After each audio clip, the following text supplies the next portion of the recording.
ফাতেমা এমন একজন বউ ছিলেন যিনি তার স্বামীর কাছে কোনো আবদারি করতেন না, কোনো কিছু চাইতেন না। তো একদিন স্বামী আসছে, আলী এসে বলছে, এই ফাতেমা, তুমি আমার কাছে কোনো কিছু চাও না কেন? কিচ্ছুই চাও না, আমি চাই তোমাকে দিতে, তুমি নিতেই চাও না। আজকে তুমি এমন একটা কিছু চাইবা যেটা খাওয়ার জিনিস হবে, আমি তোমাকে নিয়ে এসে খাওয়াবো, আমি তোমাকে নিয়ে এসে। তো ফাতেমা বলছেন, না দরকার না। কি দরকার? থাক না, কোনো প্রয়োজন নেই। তো আলী আজকে নাসরবান্দা, না আমি খাওয়াই ছাড়বো আজকে, বলো কি খাবা। তো চাওয়ার একটা লিমিটেশন আছে। উনি বললেন, আমার কিচ্ছু লাগবে না, জাস্ট বাজার থেকে একটা আনার নিয়ে আসবেন। কি নিয়ে আসবেন?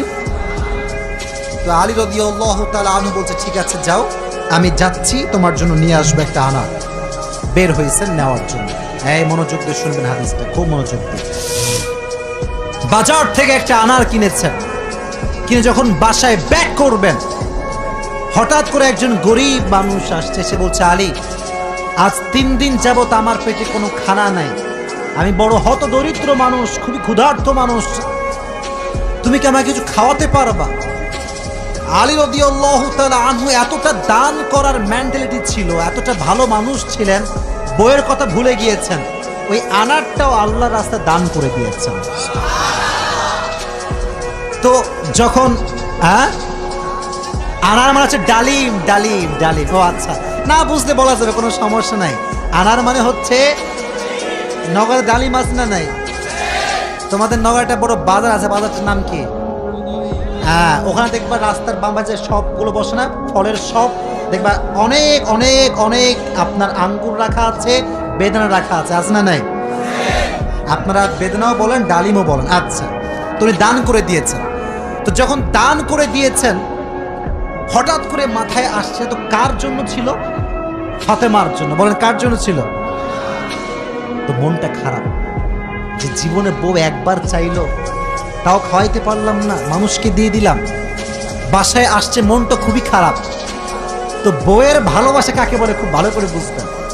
আলী যখন গেটটা খুলেছে, ফাতেমা যখন আলীর চেহারার দিকে তাকাইছে, বলছে, আলী, নিশ্চিত তুমি আমার বেদনা, আমার ডালিম তুমি আল্লাহর রাস্তায় দান করে দিয়েছো। সুবহানাল্লাহ পড়ে। তো বলছে ফাতেমা, আসলেই তাই, আমি দান করে দিয়ে আসছি। তো বলছে, আলী, তুমি যদি আমার জিনিসকে আল্লাহর রাস্তায় দান করে খুশি হও, আমি ফাতেমা তাতেই খুশি হয়ে গেল। অবাক করা বিষয় দেখেন, হঠাৎ করে একজন মানুষ বাসার গেটে নক করেছে, এই কেউ কি আছে বাসায়? গেট খুলেছে, তো দেখছে গেটের বাইরে দাঁড়িয়ে আছে একজন সাহাবী, তার নাম হচ্ছে সালমান ফারসি। তার নাম কি? এদিকে পেছনে কিয়ামত হয়ে যাক, তোমরা আমার দিকে তাকাও। তার নাম কি? সালমান ফারসি। বলছে, কি হয়েছে আপনার, হঠাৎ করে আপনি আমাদের বাসায় আসছেন? বলছে, নবীজি তোমার জন্য 9টি আনার হাদিয়া পাঠিয়েছেন। আপনার সুবহানাল্লাহ পড়তে পারলেন না? কয়টি আনার? আরো জোরে। তো আলী বলছেন, নো, এটা আমার না, এটা আমার হতে পারে না। সালমান ফারসি বলছে, কেন? এ তোমার জন্য পাঠিয়েছে। আলী বলছে, ভালো করে চেক করো, এটা আমার জন্য হতে পারে না। বলছে, কেন? বলছে, আল্লাহ তাআলা কোরআনে বলেছেন, মান জাআ বিল হাসানাতি ফালাহু আশরু আমসালিহা, যে আল্লাহর রাস্তায় একটা দিবে, আল্লাহ তারে 10 গুণ বাড়ায় দিবে। তাহলে আমার তো 9টা হবে না, আমার হবে কয়টা? তো সালমান ফারসি এই কথা শুনে আবার পকেটে হাত দিয়েছে, হাত দিয়ে আরেকটা বের করেছে, বলছে, নবী তোমাকে 10টাই দিয়েছে, আমি জাস্ট পরীক্ষা করছিলাম। সুবহানাল্লাহ পড়ে। তো চাইলেও একটা ভালোবাসা লাগে, আর যে আল্লাহর রাস্তায় দান করে তার আরো বেশি বাড়ায় দেয়। একজন আওয়াজ দিয়ে বলে, তিনি কে? আর একটা রিওয়ায়াত বলি, একদিন ফাতেমা রাদিয়াল্লাহু তাআলা আনহা সুতা বিক্রি করলেন। কি বিক্রি করলেন? সুতার দাম হচ্ছে 6 দিরহাম। কয় দিরহাম? আচ্ছা, তো বলছে, হে আমার স্বামী আলী, 6 দিরহাম নিয়ে কয়েকটা রুটি নিয়ে আসো হাসান এবং হোসাইনের জন্য। কার জন্য? হাসান এবং হোসাইন কার সন্তান? ফাতেমা এবং আলীর সন্তান। তো অবাক করে একটা রেওয়ায়াত, আমি জাস্ট গতকালকে এটা পড়লাম, এটা আমি আগে জানতাম না। তো বের হয়েছে বাসার থেকে রুটি কিনবার জন্য। কি কিনবার জন্য? রুটি কিনে ফেলেছে। Just he was coming back to home, বাসায় আসছিলেন। হঠাৎ করেই গরিব আসছে, অসহায় মানুষ। আলী, কিচ্ছু নাই পেটে খাওয়ার মতো, তুমি কিছু দিতে পারবা?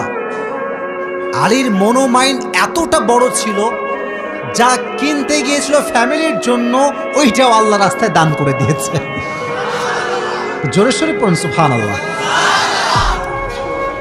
সন্তানের জন্য খাবার আপনি কিনেছেন, কিন্তু দান করে দিয়েছেন, কিন্তু ভেতরে একটা কষ্ট আছে না নাই?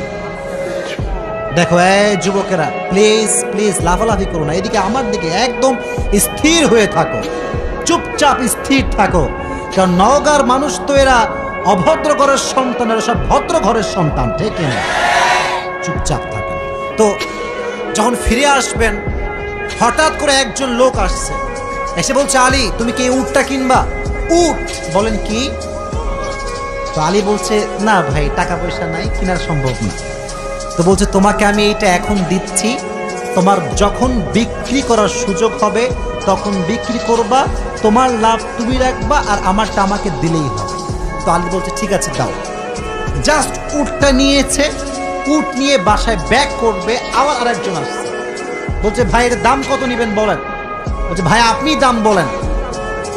যে উটের দাম হোক 200 দিরহাম, ওই লোক আগেই বলছে, আমি এটাকে তোমার কাছ থেকে 300 দিরহাম দিয়ে ক্রয় করে নিব। নিয়ে নিয়েছে উট। তাহলে আগে ছিল মাত্র কয় দিরহাম, এখন তিনি কয় দিরহামের মালিক হয়ে গেলেন? সুবহানাল্লাহ পড়তে পারলেন না? এখন এই যে 300 দিরহামের মালিক যাকে দিবে, লভ্যাংশ খুঁজে পায় না। কই গেল লোকটা? লোক আর খুঁজে পায় না, না পেয়ে বাসায় আসছে। যখন গেট খুলেছে, গেট খুলেই দেখছে নবীজি তার বাসার ভেতরে বসে আছে। বলছে, আলী আজকের ঘটনা তুমি বলবা নাকি আমি বলবো? বলছে, নবী আপনি বলেন। বলছে, তোমার কাছে সর্বপ্রথম যিনি উট বিক্রি করেছিলেন তিনি আর কেউ নন, তিনি হচ্ছেন জিবরাইল। আর যিনি ক্রয় করেছেন 300 দিরহাম দিয়ে, সে কোনো মানুষ নয়, তিনি হচ্ছেন ইসরাফিল। কেন নবী, এটা কেন আমার সঙ্গে হলো? বল, তুমি যে নিজে না খেয়ে মানুষকে খাওয়াইছো, এটা আল্লাহর কাছে বড্ড ভালো লেগেছে। তো আল্লাহ তোমার এত বেশি বাড়ায় দিয়েছে যে তুমি কল্পনাই করতে পারো না। সুবহানাল্লাহ পড়েন।